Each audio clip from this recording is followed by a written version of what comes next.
Cette histoire commence bien plus tôt qu'on ne le pense. 1980. États-Unis.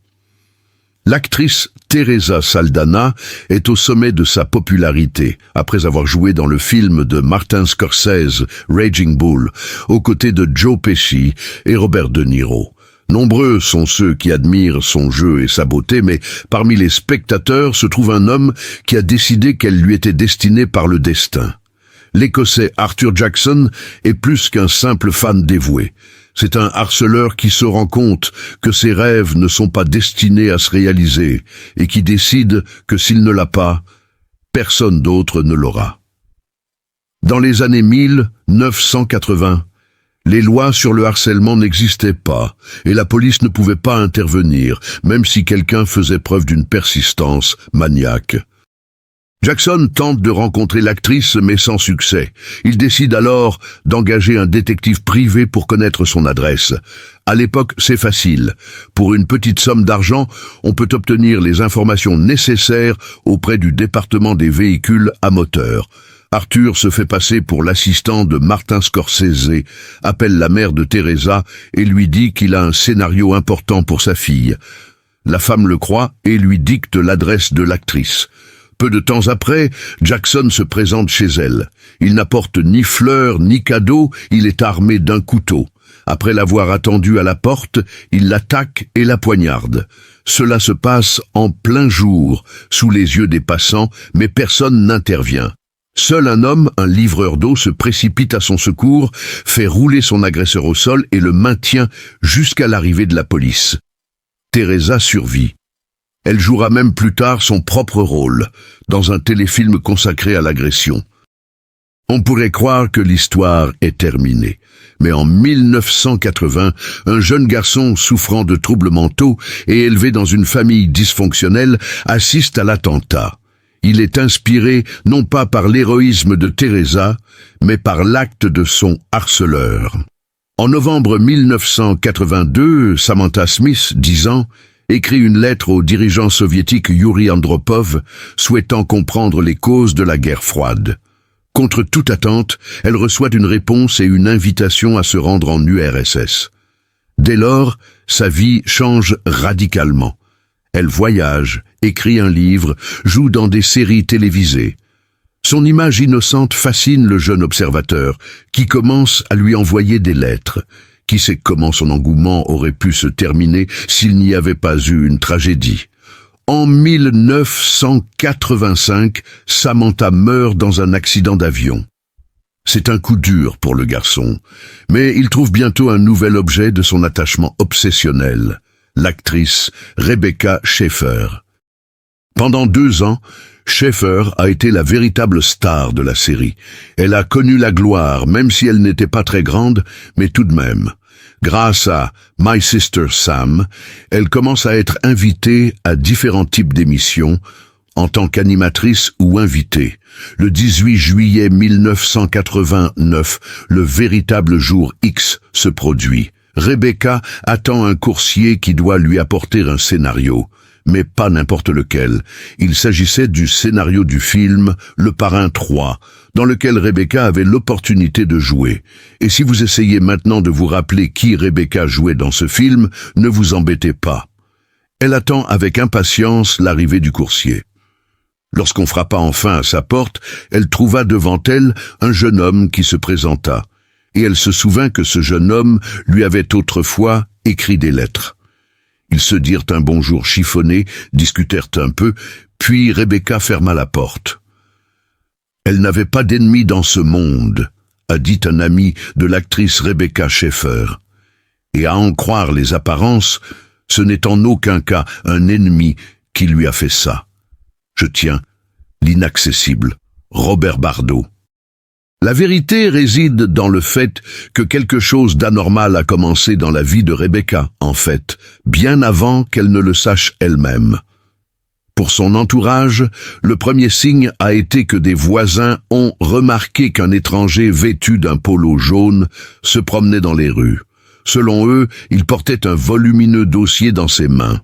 Et il le portait comme s'il avait très peur de le renverser, comme s'il y avait de la nourriture dessus, par exemple, ou quelque chose de ce genre. Il a sorti du dossier une photo publicitaire en papier glacé de Rebecca et a demandé aux passants s'ils la connaissaient et où elle vivait. Je l'ai regardé et j'ai dit que, raconte Irène Tishkov, qu'il a rencontré à la sortie du marché. Il avait l'air bizarre. Debbie Kennedy l'a croisé 2 fois. C'était bizarre de le voir 2 fois, dit Debbie Kennedy. On y pense pendant 1 seconde, puis on continue son chemin. Un peu plus tard, il a été vu près de la maison de Rebecca Schaeffer, en train de parler à un chauffeur de taxi. Selon les passants, il demandait s'il s'agissait d'un immeuble ou non. D'où et de qui venait cet homme étrange? Pourquoi cherchait-il tant à savoir où elle vivait? Et, en fait, pourquoi faisait-il tout cela? Découvrons-le.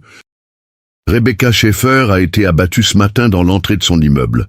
Je suis sorti, j'ai appelé les secours, j'ai pris une serviette pour arrêter l'hémorragie. À mon retour, j'ai pris son pouls. Rien. Bien que la voisine ne puisse pas sentir le pouls de Rebecca Schaeffer, elle est toujours en vie. L'ambulance arrive rapidement, la charge dans la voiture et l'emmène à l'hôpital dans l'espoir de la sauver. Hélas, 30 minutes plus tard, elle meurt. Comme le montrera l'autopsie, l'agresseur a utilisé des balles creuses spéciales qui transpercent le corps de la victime. Il l'a touchée en plein cœur. Il est difficile d'expliquer pourquoi elle n'est pas morte immédiatement. Rebecca hurle de douleur en répétant « Pourquoi? Pourquoi ?» avant de perdre la raison. Cela ne fait qu'ajouter à la douleur des personnes endeuillées. La police est à la recherche de l'agresseur de la jeune actrice. Il s'avère que le tireur a été vu dans le quartier ce matin, montrant une photo de Rebecca à sa voisine, lui demandant si elle la connaissait. Apparemment, il était là depuis 6h30 et n'a pas essayé de s'enfuir. Le suspect est décrit comme un homme blanc, d'une 20aine ou d'une 30aine d'années, mesurant de 170 à 183 cm. Il n'a pas été retrouvé près de l'appartement de l'actrice décédée ce matin. Craignant pour sa sécurité, l'un des voisins, qui a souhaité garder l'anonymat, a signalé que l'inconnu cherchait Rebecca en montrant sa photo. Dès le lendemain, il a été retrouvé dans la ville de Tucson, en Arizona. Il s'agit de Robert John Barda, 19 ans. Pendant 3 ans, il lui a écrit des lettres, a essayé de la rencontrer, puis a vu une scène d'amour dans le film et a décidé de commettre un crime. L'accusé a été appréhendé à Tucson. Selon la police, il courait sur la route en criant aux automobilistes qu'il avait tué Rebecca Schaeffer. Il n'a pas caché qu'il voulait se suicider. Après le meurtre, Bard retourne dans sa ville natale, mais la réalisation de ce qui s'est passé le submerge. Il titube sur l'autoroute, désemparé. La police trouve en sa possession la même photo de Rebecca. Les policiers contactent sa famille et apprennent de nombreux nouveaux détails. Il ne fait aucun doute que c'est Robert Barda qui a tiré une balle dans le cœur de la pauvre femme. Il est extradé vers la Californie. Les détectives découvrent qu'il a une histoire malsaine avec sa famille. Il a survécu à des agressions pendant son enfance, a été hospitalisé 2 fois à Tucson à l'âge de 14 ans, souffrant de dépression et d'anxiété. Il a été placé dans une famille d'accueil, puis dans un institut psychiatrique. Les problèmes familiaux, l'isolement, le travail de gardien, les heures passées devant la télévision, les fantasmes de relations avec des femmes indisponibles sont autant d'éléments qui forment une fixation malsaine sur Rebecca Schaeffer. Il a failli abandonner, mais un nouveau film sort. Il voit une scène de lit et décide que la fille qu'il aime l'a trahi. Pour lui, elle n'appartenait qu'à lui et aurait dû rester innocente. Il décide alors d'utiliser un tuyau, en espérant que même si sa main tremble, la cartouche éclatera dans le corps de la jeune fille et l'achèvera. Parallèlement, Robert engage un détective privé et le paie $250 pour qu'il trouve l'adresse du domicile de Rebecca Schaeffer. Après avoir reçu les données, il se rend à Los Angeles. Il ne trouve pas tout de suite la maison de Rebecca Schaeffer, bien qu'il ait l'adresse exacte. Lorsqu'il la trouve, Barda appuie sur la sonnette, bien décidé à affronter le service de sécurité de l'idole, sauf qu'il n'y a pas de garde du corps. Rebecca se présente à lui. Je n'ai pas eu à tirer sur les gardes pour l'atteindre. Elle se tenait juste devant moi, comme une personne normale. C'était comme n'importe quel gars qui rêve de voir sa célébrité préférée, vous savez, et c'est arrivé. Il n'y avait que moi et elle, vous savez, je lui parlais. Barda éperdu. Il ne s'attendait pas à voir Schaeffer devant lui aussi facilement. Le type marmonne quelque chose, montre des photos, des lettres. Rebecca lui parle, mais bientôt elle s'excuse poliment, serre la main de son admirateur, lui souhaite bonne chance et s'en va dans sa chambre. Robert Barda est ensuite déçu. Lui-même ne sait pas ce qu'il veut le plus, lui parler encore ou la punir, l'abattre, la détruire. Il se rend dans un restaurant voisin, commande des rondelles d'oignon, mange et s'en veut. Sa rencontre avec Rebecca n'a pas été à la hauteur de ses attentes. Dans la salle de bain, il vérifie que son arme est bien chargée et se rend à nouveau chez elle. En chemin, Barda appelle sa sœur depuis une cabine téléphonique et lui promet « Tu auras bientôt de mes nouvelles ». À 10h15, le psychopathe se tient à nouveau devant la maison de Rebecca et appuie sur la sonnette. La jeune fille pense qu'il s'agit cette fois d'un coursier et descend, mais devant elle se trouve Robert Barda. Bien entendu, elle s'énerve et prononce la phrase suivante « Vous me faites perdre mon temps ». Selon le tireur, c'est elle qui a fini par l'énerver. Je l'ai tué et je me suis dit « c'est moi qui l'ai fait ». L'enquête et le procureur vont maintenant devoir déterminer le point le plus important. Robert Barda, compte tenu de son passé et de ses antécédents médicaux, était-il vraiment fou au point de commettre le mal sans savoir ce qu'il faisait ? Ou bien se cache-t-il derrière des problèmes mentaux, alors qu'en réalité, c'est le mal qui l'habite, qui alimente le côté sombre de sa personnalité? Le procès. Rebecca a été abattue dans l'entrée de son appartement de Los Angeles mardi dernier. La plus grande crainte de l'acteur est un harceleur obsessionnel qui veut détruire la star, qui n'est jamais sorti de son esprit. Après avoir parlé aux enquêteurs, les parents de l'actrice décédée Rebecca Schaeffer ont quitté le poste de police sans faire de commentaires aux journalistes. Ce jour-là, les parents de Rebecca, Benson et Dana Schaeffer rencontrent la procureure Marcia Clark pour discuter du procès. Les gens décrivent Marcia Clark, 40 ans, comme intelligente, perspicace, travailleuse et éclairée. Marcia promet « Je me battrai avec acharnement pour faire comparaître un psychopathe devant un tribunal et obtenir justice pour elle. » L'audience dure 2 heures. Les parents de l'actrice décédée se rendent au tribunal. « Rebecca me manque terriblement », déclare son père. L'état mental de l'accusé est ambigu. La question n'est pas de savoir s'il a commis l'infraction. Le principal dilemme est de savoir pourquoi il l'a fait. Se rendait-il compte de ce qu'il faisait? Juste avant le début du procès, l'accusation et la défense concluent un accord. Le procureur Clark refuse de requérir la peine de mort pour Bard. En échange, la défense accepte de laisser le juge décider seul. Robert John Barda admet avoir tiré sur Rebecca Schaeffer. Mais ses avocats insistent sur le fait que leur client est fou et ne peut être condamné. Marcia Clark doit prouver le contraire. Le garde qui a refusé de laisser passer Bard témoigne. Il a commencé à me dire à quel point il était amoureux de Rebecca Schaeffer et à quel point il voulait la voir. Je lui ai expliqué que nous ne pouvions pas le permettre. J'ai essayé d'être très professionnel, amical et poli avec lui. Après une longue conversation, je lui ai dit qu'il valait mieux qu'il quitte le studio et qu'il n'essaye pas d'approcher Rebecca Schaeffer. Le frère qui a acheté l'arme à Robert s'exprime également. Il est désolé et apporte un témoignage qui contribue à démontrer que les actes de l'accusé étaient planifiés et prémédités.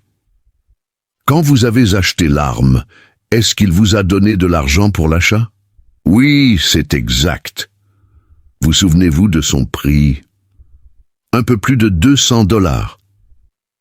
Le détective privé engagé par Barda témoigne également. Robert Barda nous a demandé de trouver l'adresse postale d'une jeune femme qu'il connaissait. Il s'est tourné vers le détective privé et lui a dit « Je dois trouver cette personne. Voici une photo. » Pour prouver que Barda est un malade mental, ses avocats font appel à un psychiatre pour l'interroger.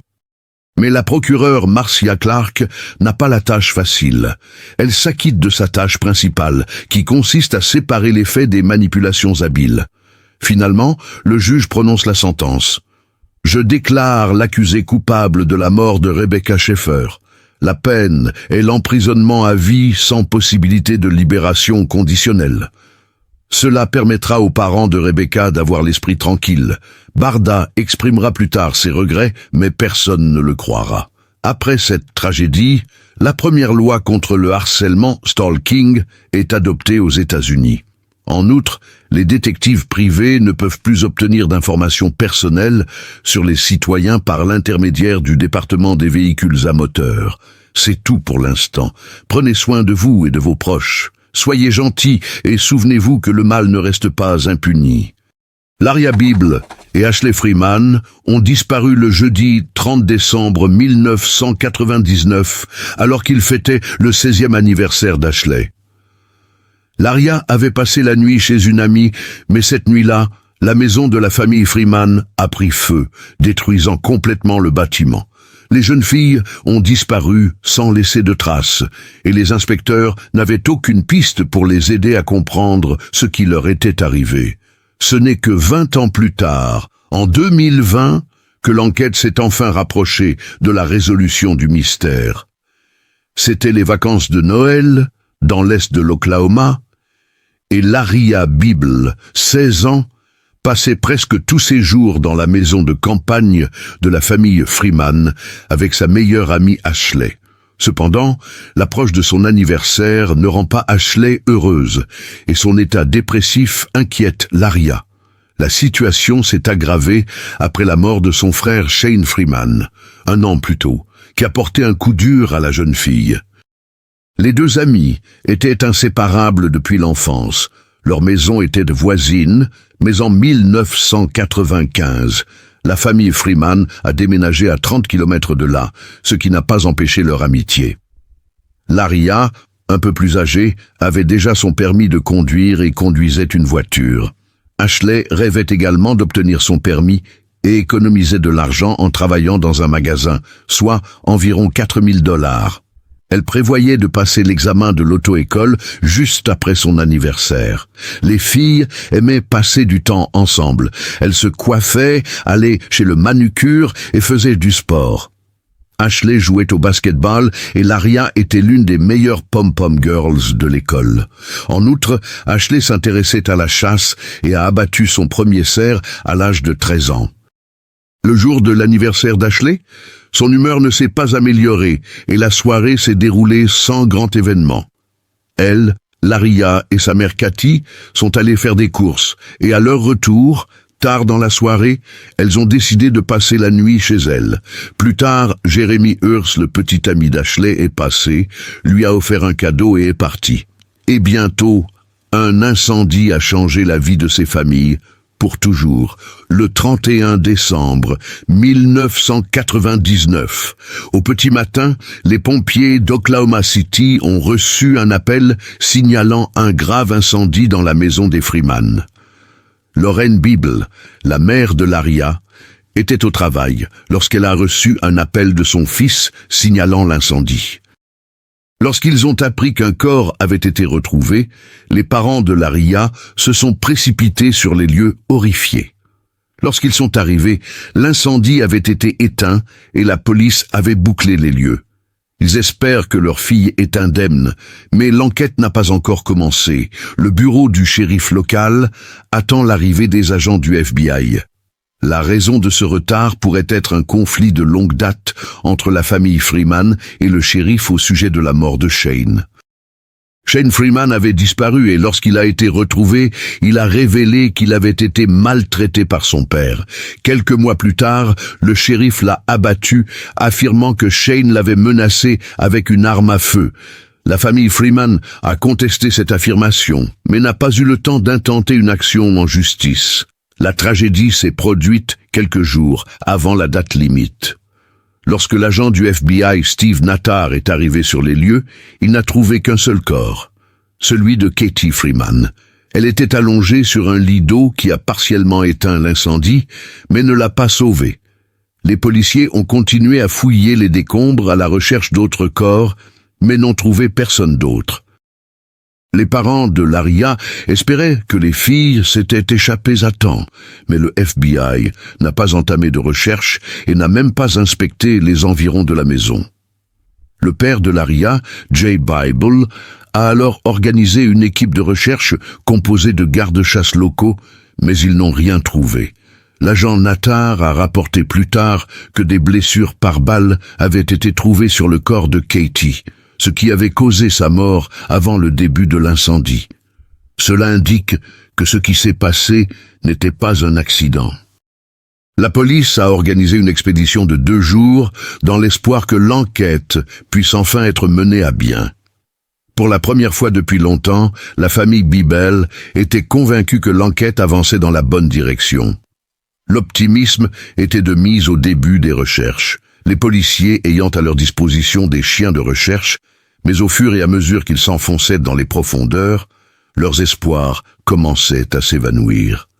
Les mines de Galing disposent d'un réseau complexe de tunnels et tout ce qui touche le fond n'y reste pas longtemps, mais est emporté par le courant. Grâce à la photographie sous-marine, les chercheurs ont pu voir parmi les débris même une lame de bulldozer, mais aucune trace des jeunes filles. Malgré le témoignage détaillé de Jones et le professionnalisme de l'équipe de recherche, leurs efforts sont restés vains. Plus tard, lorsqu'il est devenu évident qu'aucune preuve ne pouvait être trouvée, le prisonnier est revenu sur ses aveux. Les enquêteurs ont comparé la période de la disparition des filles avec le récit de l'auteur et ont commencé à douter de son implication. Jones aurait-il pu commettre le crime, étant donné qu'il a été appréhendé à seulement 15 km du domicile de la famille Freeman?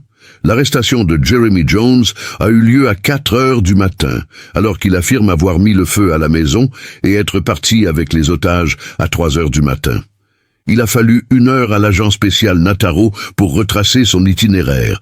Jones aurait-il pu se rendre à la mine, se débarrasser des filles, revenir, effacer ses traces et se faire arrêter pour trouble à l'ordre public?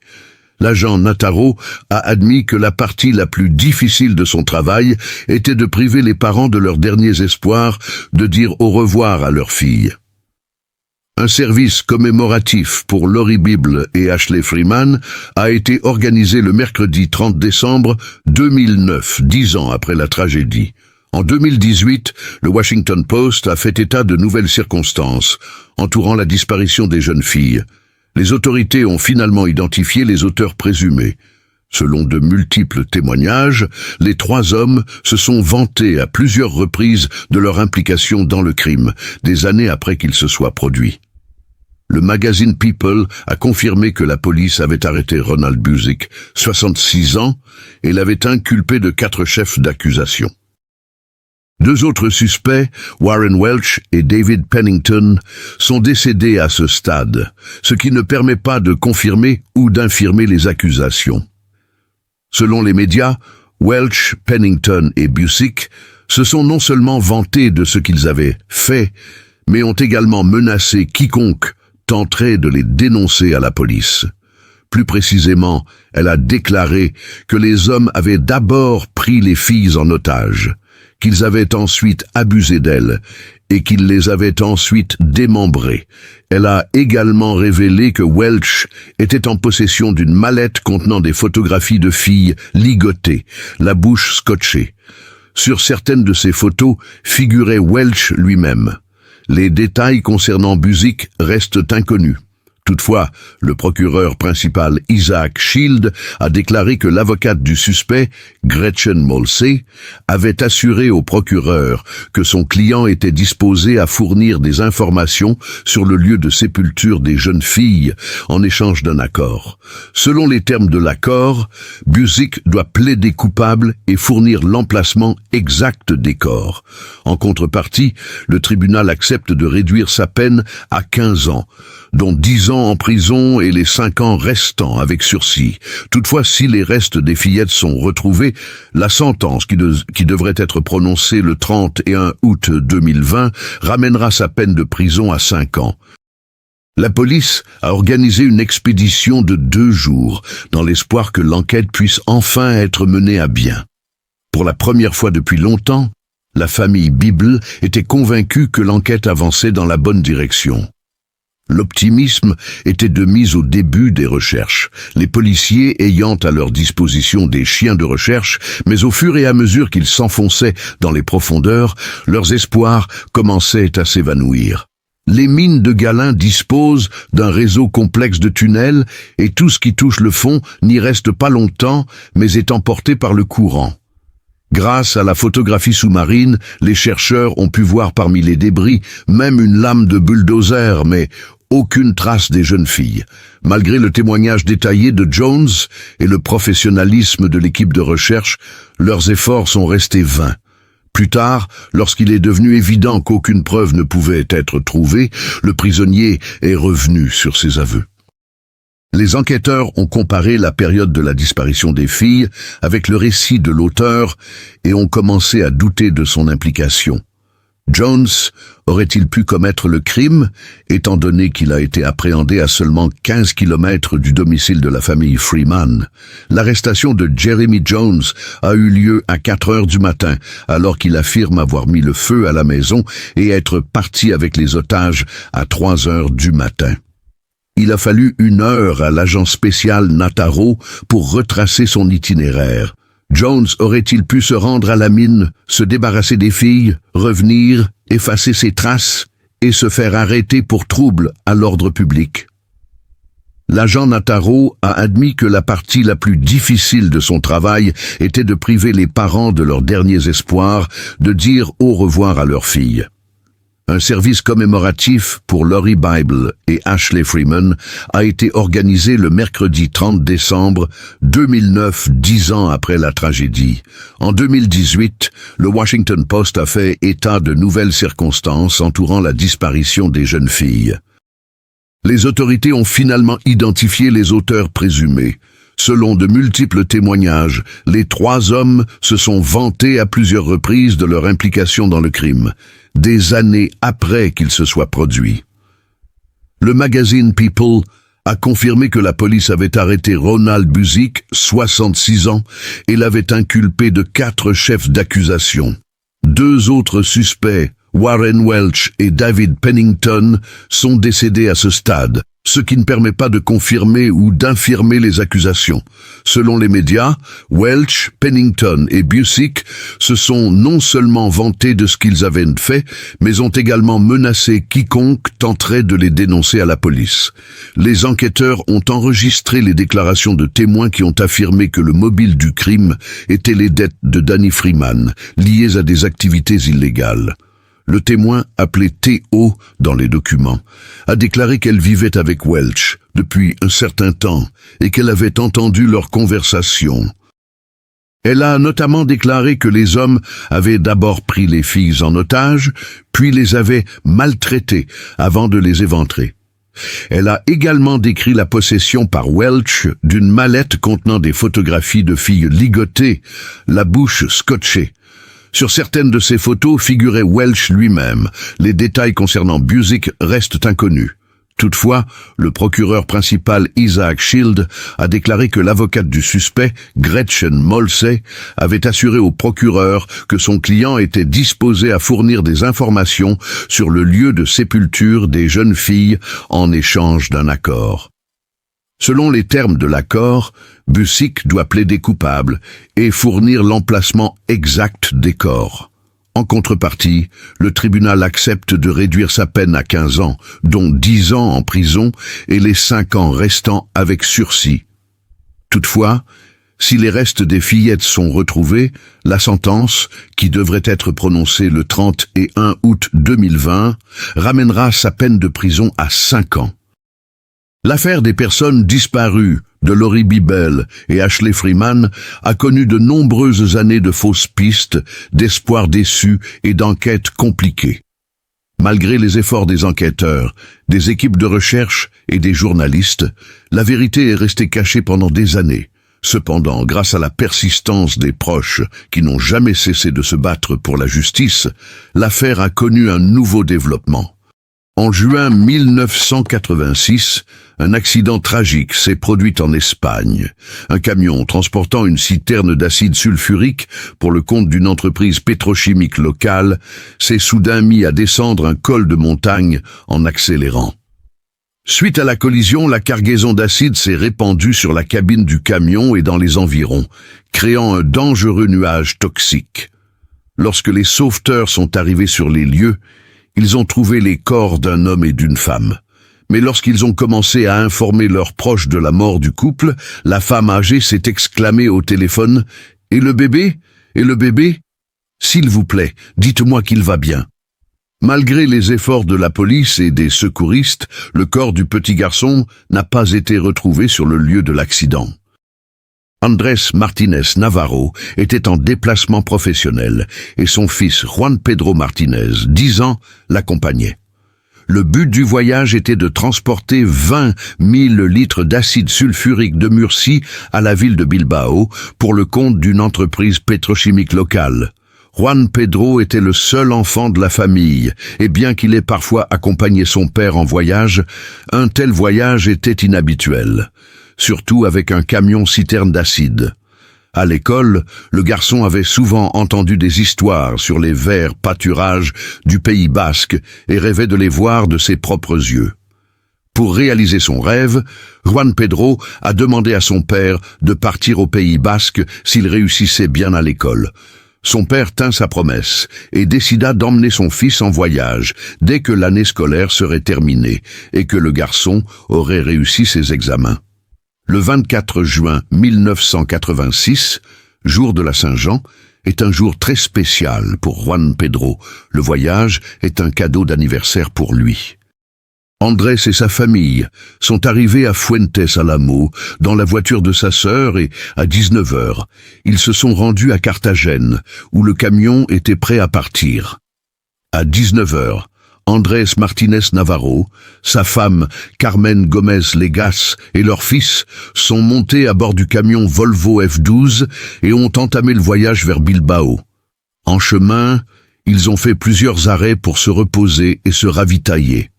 La première a eu lieu au café Venta del Olivo, près de la ville de Chiesa. Ils s'y sont arrêtés pendant une demi-heure. Le deuxième arrêt a eu lieu à Las Pedroñeras, dans une station-service où les travailleurs ont vu toute la famille. Après une pause d'une demi-heure, le camion a repris la route nationale 301. À 3h du matin, la famille s'est arrêtée à une station-service de Los Angeles, située à l'entrée de la capitale. Après un arrêt qui a duré 1h13, ils ont poursuivi leur route à 4h13. La famille a été vue pour la dernière fois le 25 juin à 6h30 au café Maison Aragon, où les parents ont commandé un café et le garçon a mangé des biscuits au lait. Le personnel de l'établissement n'a rien remarqué d'anormal dans leur comportement et le garçon, selon le barman Felipio Alhambra, portait un pantalon rouge, ce qui lui a semblé étrange, car il s'agissait d'une combinaison inhabituelle à cette époque de l'année. À 6h ce matin-là, le camion s'est approché de Somosierra, un col de montagne au nord de Madrid. À un moment donné, la vitesse de la route a brusquement augmenté pour atteindre 140 km/h, malgré les limites imposées sur ce tronçon, 90 km/h. Le temps était clair et sec et la route n'était pas mouillée, ce qui rendait inhabituel un comportement aussi étrange de la voiture. Selon la reconstitution des événements, le conducteur a commencé à dépasser un camion circulant sur la même voie, a fait une embardée en arrière, ce qui lui a fait heurter le rétroviseur latéral d'un autre camion, puis la Volvo a percuté un troisième camion à une vitesse phénoménale. À la suite de la collision, la Volvo s'est retournée et de l'acide sulfurique a commencé à s'écouler de la citerne, inondant la cabine et la zone environnante. Un dangereux nuage toxique s'est alors formé. Les sauveteurs sont arrivés et ont agi rapidement, car si l'acide s'était déversé dans la rivière Durton, située à proximité, cela aurait provoqué une catastrophe écologique. Les sauveteurs ont utilisé 15 000 kg de chaux pour neutraliser l'acide. 10 heures après l'accident, ils ont découvert les corps d'Andrés et de Carmen dans l'épave du camion.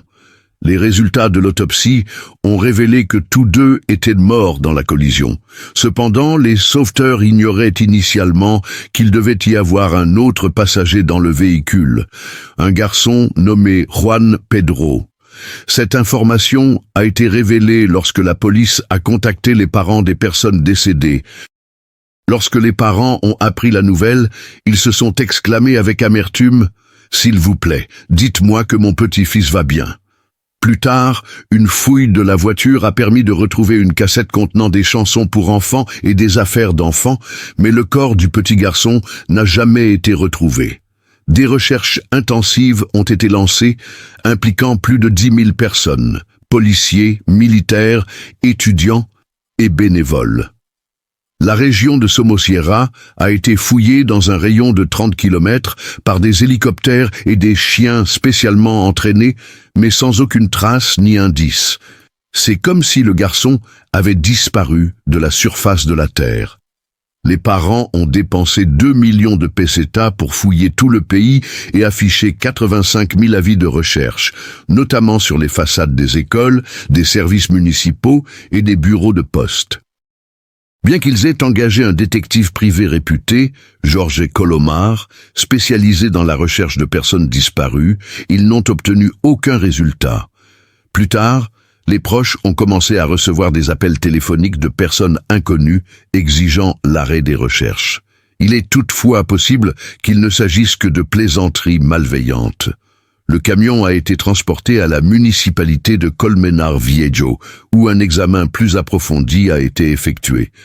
Lors de l'examen de la cabine, un morceau de la chaussure du garçon disparu a été trouvé. Bien qu'il n'ait pas été possible de déterminer exactement de quoi il s'agissait probablement d'un lacet ou d'une semelle. Dans le même temps, des éléments étranges ont été trouvés dans les données du tachygraphe. Au cours des 37 dernières minutes avant l'accident, le camion s'est arrêté 12 fois et les temps d'arrêt variaient de 1 à 22 secondes, ce qui, selon les experts, n'a pas de sens.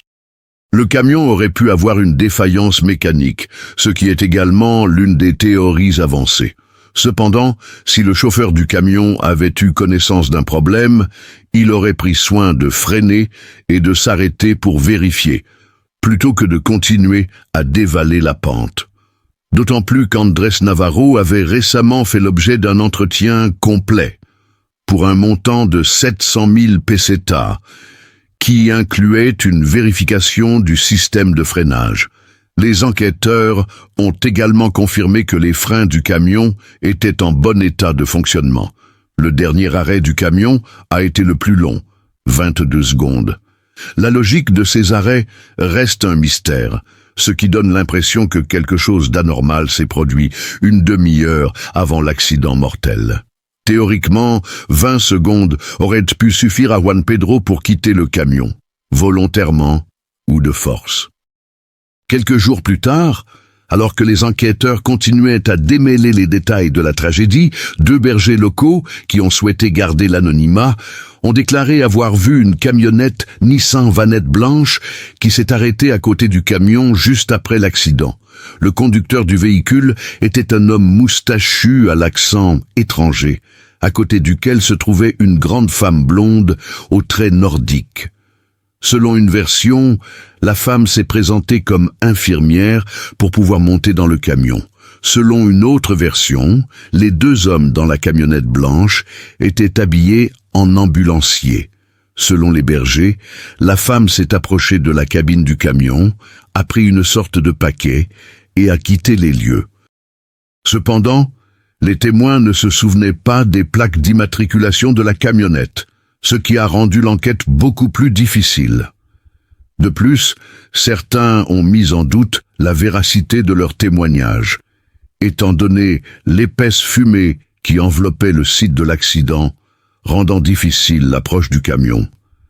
Néanmoins, il est possible que ces hommes aient eu un rôle à jouer dans l'accident. En fin de compte, il n'a jamais été déterminé si les témoins se trouvaient effectivement sur les lieux de l'accident et leur témoignage est resté contesté.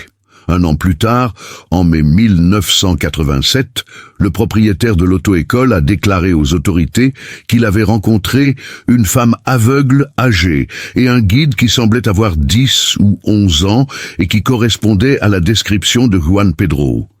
L'homme était certain qu'il s'agissait bien de Juan, mais lorsque l'information est parvenue à la police, la femme et le garçon avaient déjà disparu. La police s'est également intéressée au témoignage d'une villageoise qui vivait près d'Albuquerque. Elle affirmait avoir rencontré par hasard un garçon d'une dizaine d'années qui se cachait à la périphérie de la ville. Selon elle, elle avait été en contact avec lui pendant 3 jours et lui avait apporté de la nourriture. Le garçon avait l'air affamé et sale. Cependant, après enquête, il s'est avéré que son histoire était inventée de toutes pièces et n'avait rien à voir avec la réalité. 1 an après le début de l'enquête, l'affaire a été confiée à un nouveau juge. Maria Riera a été remplacée par Maria Dolores Ruiz Ramos, qui a ordonné une nouvelle inspection de la citerne. Le journal El País, habituellement considéré comme une source fiable, publie l'information selon laquelle des traces d'héroïne ont été trouvées dans le camion, mais pas dans la cabine. Le journal El País, habituellement considéré comme une source fiable, publie l'information selon laquelle des traces d'héroïne ont été trouvées dans le camion, mais pas dans la cabine, mais dans le camion-citerne lui-même. 2 des 3 compartiments étaient remplis d'acide sulfurique au moment de l'accident, et dans le compartiment vide, un colis de drogue a été trouvé enveloppé dans une couverture, recouvert d'une bâche blanche et protégé par une feuille de plastique. Les activités d'Andrés Martínez ont fait l'objet d'une enquête, mais aucun lien n'a pu être établi avec le trafic de stupéfiants ou des organisations criminelles. En 1992, dans l'émission Quién sabe dónde, le présentateur Paco Lobaton a rapporté que plusieurs chiffons avaient effectivement été trouvés dans le camion, dont le test de dépistage de l'héroïne s'est révélé positif dans un premier temps. Cependant, après une analyse plus poussée à l'Institut national de toxicologie de Madrid, considérée comme plus fiable, cette information n'a pas été confirmée. Depuis la tragédie, d'innombrables versions circulent sur l'endroit où le petit Juan Pedro aurait pu disparaître, ainsi que sur les raisons possibles de sa disparition. Examinons plusieurs versions de ce qui s'est passé et essayons de déterminer celles qui sont improbables et celles qui ont le droit d'exister. La première hypothèse qui vient à l'esprit est que le garçon a été dissous dans de l'acide sulfurique transporté par son père dans un camion-citerne.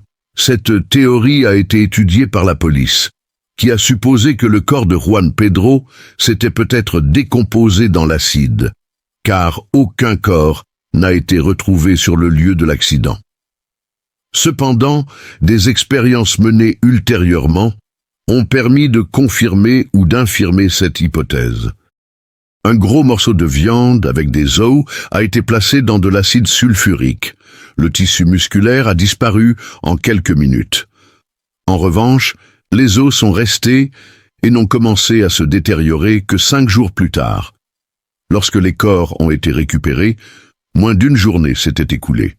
En outre, la scène a été rapidement recouverte de chaux pour neutraliser l'acide.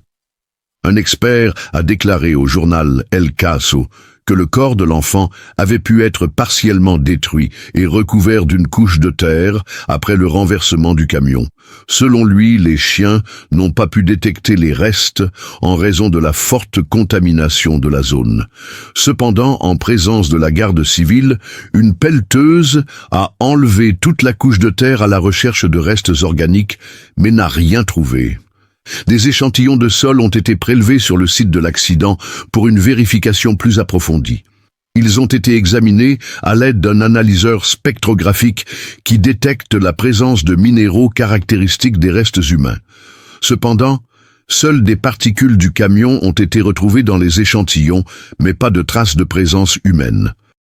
Malheureusement, cette analyse n'a pas permis de confirmer ou d'infirmer avec précision la dissolution du garçon, les échantillons ayant été prélevés 1 an après la tragédie.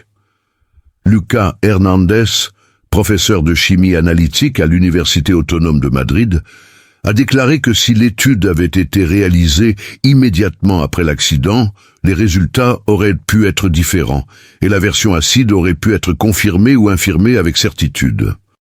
Cependant, la plupart des experts chimistes s'accordent à dire que même 10 heures pendant lesquelles les conséquences de l'accident ont été éliminées n'auraient pas suffi à dissoudre complètement le corps humain sans laisser de traces.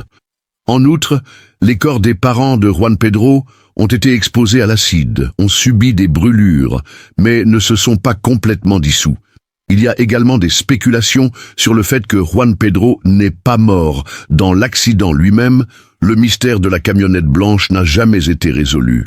Malgré tous les efforts déployés, le lien entre la voiture et le crime n'a pas pu être confirmé. Cette théorie ne reste qu'une hypothèse sans preuve évidente. Par ailleurs, dans les années 1990, le lieutenant-colonel de la garde civile Francisco Quintero, chef adjoint du service de lutte contre la drogue, a été condamné. Il a été condamné à 8 ans de prison, à une amende de 100 millions de pesetas et à une suspension de service de 6 ans. Il est le 11e membre de l'unité antidrogue à être arrêté pour de telles infractions. Certains journalistes d'investigation ont affirmé que Francisco Quintero était impliqué dans la réanalyse de la prétendue héroïne, retrouvée des années plus tard dans le camion-citerne. Les auteurs de l'émission voulaient lui poser des questions, mais il était déjà en détention. 12 ans plus tard, la Guardia Civile, en collaboration avec l'Université de Grenade, a lancé le projet Phoenix pour collecter des échantillons génétiques auprès des proches des personnes disparues. En 2008, la grand-mère de Juan Pedro a réussi son test ADN. En 2015, les proches du garçon ont été choqués lorsque la police a annoncé que les restes retrouvés dans une maison abandonnée à Guadalajara correspondaient au profil génétique de sa grand-mère. Cependant, de nouvelles analyses ont révélé qu'il s'agissait d'une fausse piste. Les proches ont tenté de faire exhumer les corps d'Andrés et de Carmen afin d'obtenir des échantillons d'ADN plus précis, mais le tribunal a rejeté leur demande à plusieurs reprises. On ne sait toujours pas où Juan Pedro Martínez Gómez a disparu le jour de la mort de ses parents. Cette tragédie s'est produite il y a 37 ans, et si le garçon était encore en vie, il aurait aujourd'hui 47 ans. La question principale reste sans réponse. Que lui est-il arrivé? L'oncle du garçon en est certain. Après 3 décennies, le seul espoir de résoudre cette affaire est la confession d'un homme qui ose dire la vérité avant de mourir. Junko Furuta, lycéenne japonaise, est née le 18 janvier 1971 à Misato City, dans la préfecture de Saitama. Elle vivait avec ses parents, fréquentait le lycée Yao Minami et travaillait à temps partiel dans une usine de plastique pour économiser de l'argent en vue de voyager après l'obtention de son diplôme. Junko était une élève exemplaire, manquant rarement les cours et ayant de bonnes notes, ce qui la rendait populaire parmi ses camarades. Elle rêvait de devenir une idole, symbole de la culture pop japonaise, incarnant une image pure et séduisante. Cependant, sa vie a été tragiquement interrompue par un crime brutal. Ce crime a été considéré comme le pire cas de délinquance juvénile dans le Japon de l'après-guerre. Le 25 novembre 1988, les mineurs Hiroshi Miyano, Jio Ogura, Shinji Minato et Yasushi Watanabe ont enlevé une lycéenne de 17 ans, Junko Furuta, qui vivait à Misato City, dans la préfecture de Saitama. Pendant plusieurs semaines, les auteurs de l'enlèvement l'ont détenue de force au domicile des parents de l'un des ravisseurs. Les copains avaient de l'habitude de commettre des viols collectifs avec succès. Avant le cas de Furuta, ils avaient également enlevé une autre fille, qu'ils avaient ensuite relâchée vivante. Pour compliquer la tâche de la police, l'un des ravisseurs a forcé Furuta à appeler ses parents et à leur dire qu'elle s'était enfuie de chez elle, qu'elle se trouvait chez une amie et qu'elle n'était pas en danger. Il a également menacé Furuta de se faire passer pour la petite amie d'un des petits amis du kidnappeur en présence des propriétaires de la maison. Ce comportement a cessé d'être nécessaire lorsqu'il est devenu évident que ces derniers n'allaient pas appeler la police. La jeune fille a tenté de s'échapper à plusieurs reprises, suppliant les parents du garçon, chez qui elle était retenue, de l'aider, mais ils n'ont rien fait, craignant la vengeance de Miyano, qui était à l'époque à la tête d'un petit groupe de Yakuza et avait déclaré qu'il utiliserait ses relations et tuerait quiconque oserait s'opposer à lui. Le 25 novembre 1988, les mineurs Hiroshi Miyano, Joe Ogura, Shinji Minato et Yasushi Watanabe ont enlevé une lycéenne de 17 ans, Junko Furuta, qui vivait à Misato City, dans la préfecture de Saitama. Pendant plusieurs semaines, les auteurs de l'enlèvement l'ont détenue de force au domicile des parents de l'un des ravisseurs. Les copains avaient l'habitude de commettre des viols collectifs avec succès. Avant le cas de Furutu, ils avaient également enlevé une autre fille, qu'ils avaient ensuite relâchée vivante. Pour compliquer la tâche de la police, l'un des ravisseurs a forcé Furutu à appeler ses parents et à leur dire qu'elle s'était enfuie de chez elle, qu'elle se trouvait chez une amie et qu'elle n'était pas en danger. Il a également menacé Furuta de se faire passer pour la petite amie d'un des petits amis du kidnappeur, en présence des propriétaires de la maison. Ce comportement a cessé d'être nécessaire lorsqu'il est devenu évident que ces derniers n'allaient pas appeler la police.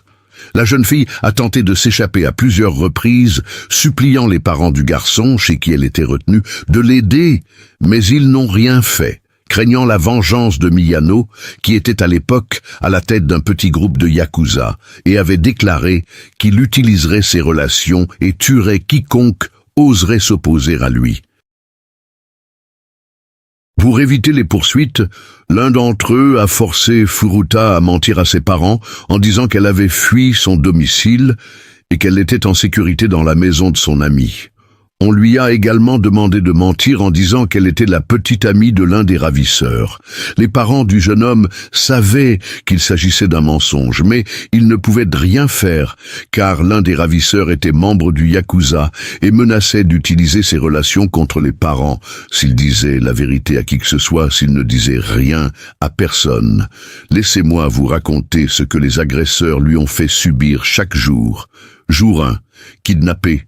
Obligé de se présenter comme l'ami d'un des garçons, violé plus de 400 fois, privé de nourriture et d'eau, forcé de manger des cafards et de boire sa propre urine. Jour 11. Furuta a été battue un nombre incalculable de fois. Elle a été suspendue à un toit, les mains attachées et son corps utilisé comme punching ball. La jeune fille vomit en essayant de boire de l'eau, tente de s'enfuir et est punie pour cela par des brûlures de cigarettes sur les bras. Furut a versé un liquide inflammable sur ses jambes et y a mis le feu. Une bouteille cassée a été introduite dans son anus, laissant la jeune fille avec de multiples blessures. Jour 20.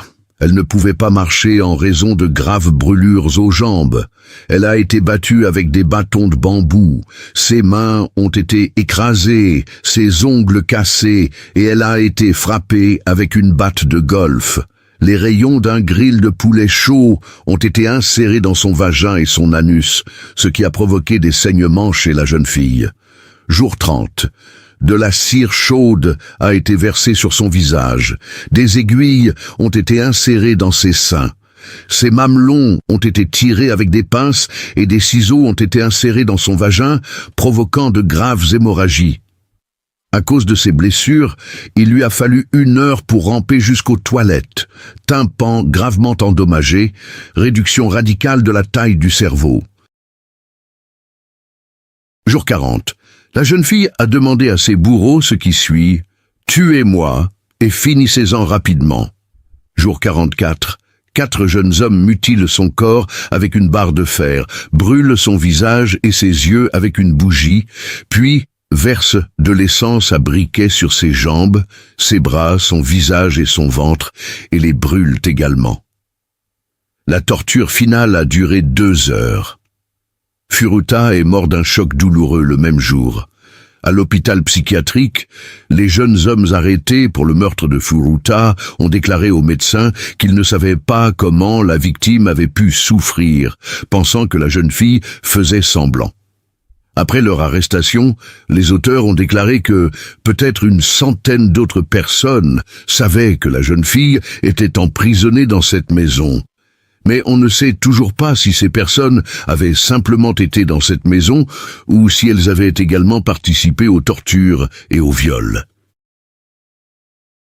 Le lendemain de la mort de Furuta, les jeunes bourreaux ont placé son corps torturé dans un tonneau, l'ont rempli de mortier de ciment et l'ont jeté sur un chantier de construction près du quartier de Koto à Tokyo. Au Japon, l'affaire Furuta a été connue sous le nom de « meurtre de la lycéenne et affaire du ciment ».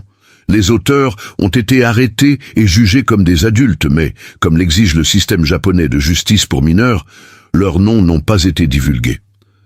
L'hebdomadaire Shukan Bunshun a toutefois rendu publique l'identité des meurtriers, arguant que les droits de l'homme ne s'appliquaient pas au bétail. Les détails personnels et les antécédents de la victime du crime ont également été détaillés dans les médias. En vertu de la loi japonaise, les adolescents ont été jugés comme des adultes et leurs noms n'ont pas été divulgués. Cependant, Shukan Bunshun a rendu publique l'identité des tueurs, arguant que les droits de l'homme ne s'appliquent pas au bétail. Les détails personnels et la biographie de la victime du crime ont également été couverts en détail par les médias. Les auteurs ont plaidé partiellement coupables. Ils ont seulement avoué avoir infligé des lésions corporelles ayant entraîné la mort de la victime, tout en niant les accusations de meurtre. En juillet 1990, les adolescents ont été condamnés à des peines de prison allant de 8 à 20 ans. Les parents du défunt n'étant pas satisfaits de la sentence, ils ont fait appel et ont intenté un procès aux parents du co-accusé, dans la maison duquel le crime a eu lieu. Certaines des charges ont été abandonnées en raison de preuves contradictoires. Le sperme et les poils pubiens trouvés sur le cadavre de la personne décédée ne correspondaient pas au sperme et aux poils pubiens des personnes condamnées. L'action en justice a donc été rejetée. Hiroshi Miyano, qui a été reconnu comme l'auteur principal de l'infraction et a purgé une peine de 20 ans de prison, jusqu'en 2009. Jyo Ogura, reconnu comme son second, ainsi que Shinji Minato et Yasushi Watanabe ont passé 8 ans dans la colonie pour mineurs et ont été libérés en 1999. Tous les délinquants ont changé de nom à leur libération. La justice pour mineurs était en vigueur au Japon à l'époque des faits décrits. C'est pour cette raison que les représentants des structures officielles n'ont pas donné de commentaires détaillés sur le déroulement de l'enquête et ont dissimulé l'identité de tous les criminels. Pour la première fois, les vrais noms des assassins sont apparus dans le journal Shukan Bunshun, dont les correspondants ont déclaré que les droits des personnes ne s'appliquent pas au bétail. C'est dans cette publication qu'ont été publiées les biographies des auteurs et de nombreux détails choquants sur le meurtre. Hiroshi Miyano et ses complices ont presque immédiatement commencé à coopérer à l'enquête. Les sadiques juvéniles ont raconté en détail comment ils avaient torturé la jeune fille. Dans leur témoignage, les enquêteurs ont déclaré que le meurtre de Junko Furuta ne faisait pas partie de leur plan. Les auteurs ont affirmé qu'ils ne s'étaient rendus compte qu'après la mort de la victime de la gravité des blessures qu'ils lui infligeaient. Selon les tueurs, ils ont pensé jusqu'au dernier moment que Junko faisait semblant de souffrir et d'être en détresse. Au moment des procès, tous les auteurs étaient mineurs. Malgré cela, ils ont été jugés comme des adultes, avec toute la rigueur des lois locales. Le tribunal a déclaré les 4 accusés coupables. Pour la torture et le meurtre de Junko Furuta, les auteurs ont été condamnés à des peines allant de 4 à 17 ans de prison. La peine a semblé très clémente aux victimes, les parents de la jeune fille assassinée. Les parents de Junko ont même tenté de faire appel de la décision du tribunal. Cependant, pour un certain nombre de raisons, ils n'y sont pas parvenus. Le principal responsable, Hiroshi Miyano, c'est dans sa maison que la victime a été détenue, a purgé une peine de 17 ans de prison. La première chose qu'il a faite après sa libération a été de changer de nom de famille. Son complice le plus actif a fait de même. Apparemment, les criminels ont compris que des meurtres sont commis au Japon comme dans n'importe quel autre pays, mais leurs atrocités ne seront jamais oubliées par leurs compatriotes. En plus de ces conditions, le tribunal a également ordonné à la famille de l'un des participants au crime, Nobuharu Minato, de verser une compensation à la famille Furato d'un montant de 425 000 $. Cette somme n'a jamais été versée aux proches de Junko. Les époux de Minato ont donné tout l'argent pour lequel ils ont dû vendre la maison à des amis de leur propre fils après leur sortie de prison. Quant aux parents des autres violeurs, ils ne se considèrent pas tous comme coupables. Par exemple, la mère de Hiroshi Miyano, qui a continué à purger sa peine, tandis que ses amis retrouvés à la liberté, était persuadée que la meurtrière Junko Furuta était responsable du chagrin de son fils et a même tenté de profaner la tombe de la jeune fille. Miyano lui-même, qui a changé son nom de Hiroshi à Yokoyama, a été libéré de prison en 2009. Pendant sa sortie, il a poursuivi ses relations avec les Yakuza, s'est mis au kickboxing, s'est fait connaître pour son penchant pour la violence sexualisée et, en 2013, a failli retourner en prison. Depuis lors, on a peu de nouvelles de lui, si ce n'est qu'il gagne sa vie grâce à des programmes de marketing à paliers multiples et qu'il conduit une BMW. Le 15 février 2010, à 9h39, la police du comté de San Diego a reçu un appel inquiétant de Michael McStay, résident à Huntington Beach. Il a indiqué qu'il n'avait pas pu contacter son frère Joseph McStay, sa femme Summer et ses enfants Gianni, 4 ans, et Joseph Jr., 3 ans, pendant 11 jours depuis le 4 février. Ils n'ont pas répondu aux appels pendant toute cette période, ce qui est tout à fait atypique pour une famille qui a toujours été en contact.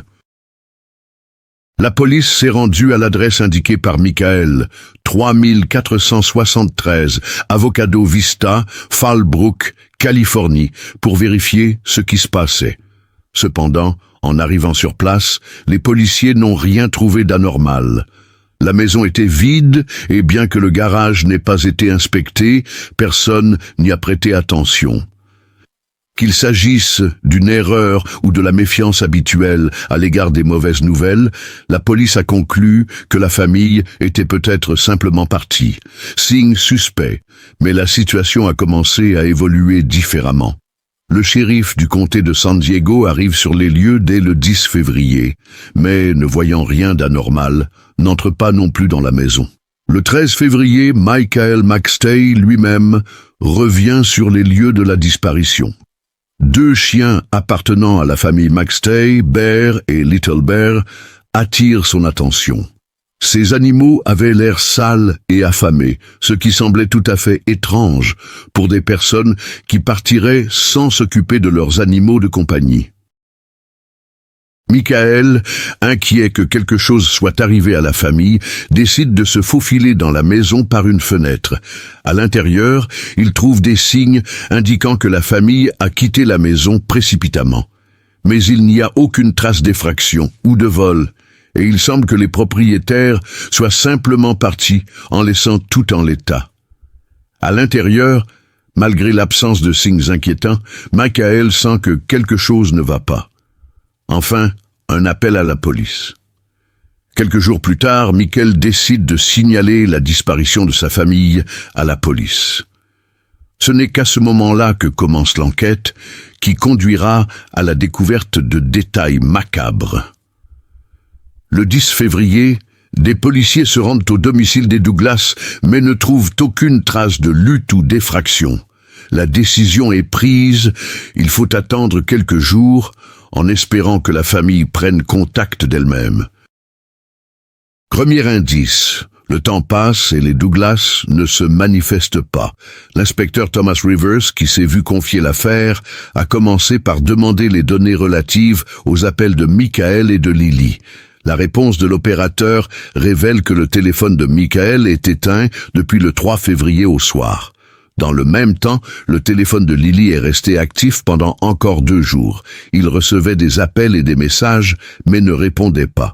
L'opérateur a également signalé que le 3 février, les téléphones du couple ont été enregistrés près de l'autoroute I-15 à environ 15 km de leur domicile. À 21h17, un appel sortant a été passé depuis le téléphone de Michael vers son collègue, mais l'appelant n'a pas répondu. Le téléphone a ensuite été définitivement éteint.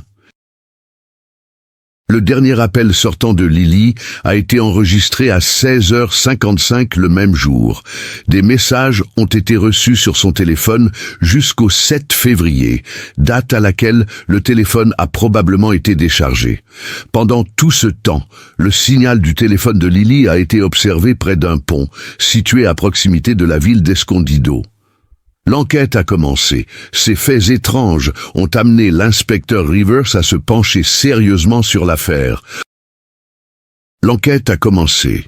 Ces faits étranges ont amené l'inspecteur Rivers à se pencher sérieusement sur l'affaire. Il se renseigne auprès de tous les aéroports, gares routières et ferroviaires, hôtels et hôpitaux des environs. Le 12 février, des informations sur la famille disparue sont communiquées aux médias. Des parents et des amis des Douglas ont créé un site web offrant une récompense de 2000 $ pour toute information utile. Des drones ont même commencé à être utilisés pour retrouver la famille. Données financières et perquisitions. Un détective a obtenu un mandat de perquisition au domicile de la famille et a également demandé un examen de leurs transactions financières.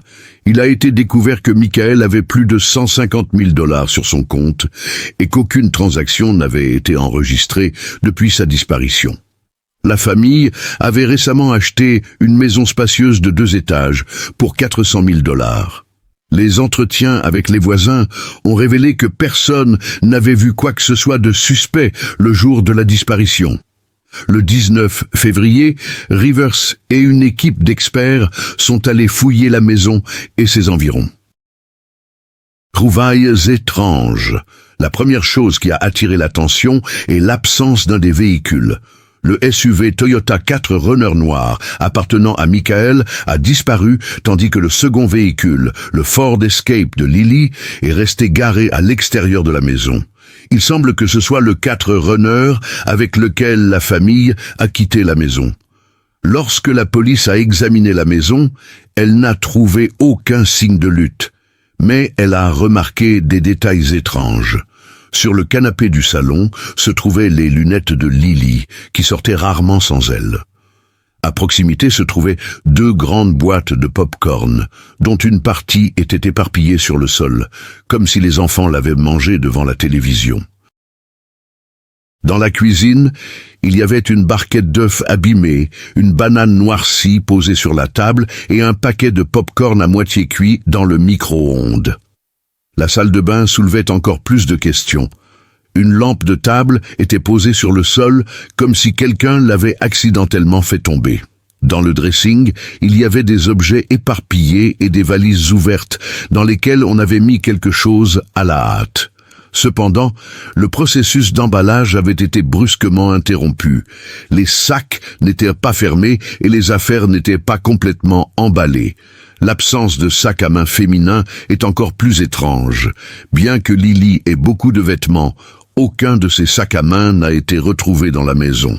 Les enquêteurs ont interrogé les employés de Joseph, les associés Chase Merritt et Dan Cavano, qui étaient chargés de la partie technique du travail. Il s'est avéré que l'entreprise générait des revenus réguliers et était évaluée à près d'1 million de $. Des échantillons d'ADN ont également été prélevés sur d'éventuels suspects. Le 23 février, soit 19 jours après la disparition, Interpol a été associé aux recherches. Le 5 mars, une nouvelle piste importante est apparue. Des images provenant de caméras de surveillance situées à la frontière avec le Mexique. L'image floue montre une famille de 4 personnes franchissant un poste de contrôle. Toutefois, la qualité des images ne permettait pas d'identifier précisément les personnes. La voiture a quitté la maison le 4 février, alors que les images de la frontière sont datées du 8 février. Malgré ces doutes, la police a mis fin à l'enquête, supposant que la famille était partie de son plein gré. La famille n'a pas cru à cette version. Le père de Joseph, Patrick, a essayé d'organiser ses propres recherches en demandant l'aide d'un ami texan, Tim Miller, qui a participé à des opérations de recherche et de sauvetage. Mais cela n'a donné aucun résultat.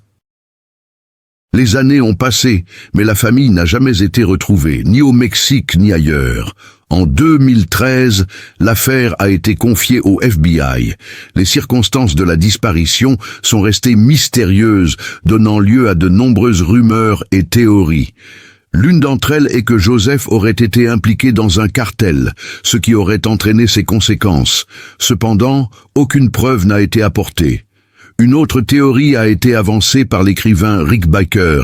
Il pensait que Summer pouvait se débarrasser de son mari et s'enfuir avec les enfants, allant même jusqu'à simuler un enregistrement de la caméra à la frontière pour induire l'enquête en erreur. Des informations ont également fait surface sur les problèmes de santé de Joseph. Il avait souvent des vertiges, ce qui aurait pu influencer son comportement. La famille McStay a disparu en 2009. Et l'affaire est restée silencieuse pendant des années. Les gens ont oublié l'histoire, mais les proches espèrent toujours qu'ils sont en vie.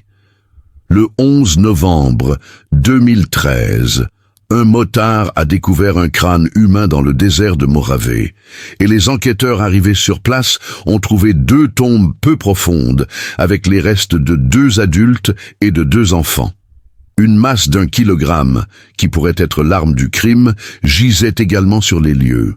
Les restes étaient complètement décomposés et il a fallu 4 jours pour les identifier. Le 15 novembre, il a été confirmé qu'il s'agissait de Summer et de Joseph et que les petits squelettes étaient probablement ceux de leurs enfants. L'enquête a été confiée au bureau du shérif de San Bernardino. L'ADN de Chase Merritt, l'associé de Joseph, a été retrouvé dans le véhicule de la famille, mais les enquêteurs l'ont d'abord ignoré, parce qu'ils pensaient que la famille avait fui au Mexique. Cependant, le lieu de sépulture se trouvait dans une zone reculée, et il a été possible de conserver des preuves, notamment des traces de pneus qui correspondaient à ceux du camion de Chase. Il s'est avéré que ce dernier connaissait bien le désert, puisqu'il y avait passé du temps lorsqu'il était enfant et que sa sœur vivait à proximité. Les données du téléphone portable ont également confirmé qu'il se trouvait sur le lieu de l'enterrement. En outre, Chase était en proie à de graves difficultés financières. Alors que les affaires de Joseph étaient en plein essor, Chase empruntait constamment et sa dette totale s'élevait à environ $100 000. Il falsifiait également des chèques et même après la disparition de sa famille, il continuait à frauder. Il s'est avéré qu'il avait un grave conflit avec Joseph au sujet de l'argent. La dernière fois qu'ils se sont disputés, c'était au sujet d'un remboursement important pour une fontaine défectueuse. Toutes les preuves pointaient vers Chase. Le 5 novembre 2014, il a été arrêté. Le père de Joseph s'est souvenu que son fils n'était pas satisfait du travail de Chase et qu'il envisageait de le remplacer, ce qui aurait pu constituer un motif supplémentaire. Chase jouait et devait d'importantes sommes au casino. Le 4 février 2010, il aurait appris que Joseph allait le dénoncer à la police pour tricherie. La Californie applique la loi des 3 coups et Chase aurait pu être condamné à une peine de prison à perpétuité. Le soir du 4 février, il s'est rendu dans la maison de son partenaire et a tué toute la famille, puis a caché les corps pendant 2 jours avant de les conduire dans le désert. Auparavant, Il a conduit le 4x4 de la famille jusqu'à la frontière pour laisser l'enquête déraper. Il s'est avéré que c'est Chase qui a cherché des informations sur le Mexique dans l'ordinateur de Joseph. Le procès s'est ouvert le 7 février 2019. Les preuves contre Chase étaient circonstancielles, mais l'accusation a prouvé avec assurance sa culpabilité. La défense a tenté de faire porter le chapeau à un autre partenaire commercial, Dan Cavanagh, mais l'enquête n'a pas permis de recueillir d'éléments à son encontre. Finalement, le jury a déclaré Chase coupable du meurtre de toute sa famille. Il a été condamné à la peine de mort et se trouve actuellement dans une cellule de détention en attendant son exécution. Après le verdict, Chase Merritt a continué à clamer son innocence. Sa défense a déposé de nombreux recours, invoquant l'absence de preuves directes et la partialité présumée de l'enquête. Cependant, la Cour est restée inflexible. Toutes les preuves le désignaient. Pendant ce temps, les proches de la famille McStay tentent de surmonter cette perte. Le père de Joseph, Patrick McStay, s'est exprimé à plusieurs reprises dans la presse, exigeant que justice soit faite le plus rapidement possible. Il a souligné que Chase n'était pas seulement un partenaire commercial, mais un ami de confiance de la famille. La trahison de sa part semble particulièrement cruelle. Les médias continuent de couvrir l'affaire, et nombreux sont ceux qui s'interrogent sur l'efficacité de l'enquête. Certains ont critiqué la police pour avoir orienté l'enquête dans la mauvaise direction au cours des premières années, tandis que d'autres ont fait remarquer que sans les corps retrouvés dans le désert, l'auteur du crime n'aurait peut-être jamais été découvert. En attendant, l'histoire de la famille McStay reste l'un des crimes les plus brutaux et les plus mystérieux de son époque. Leur destin, si tragiquement interrompu, nous rappelle à quel point la vie humaine peut être fragile et à quel point la confiance peut facilement conduire à la mort. Malgré la condamnation de Merritt, l'affaire de la famille McStay a laissé de nombreuses questions dans son sillage. Pourquoi la famille a-t-elle pris la route cette nuit-là, laissant derrière elle tous ses biens et ses animaux domestiques? Joseph avait-il un conflit avec quelqu'un d'autre? Et surtout, Merritt aurait-il pu agir seul ou aurait-il eu des complices? Cette histoire est devenue l'un des mystères les plus discutés de l'actualité criminelle aux États-Unis, nous rappelant à quel point il est facile de disparaître et de se révéler être la victime d'un crime soigneusement planifié.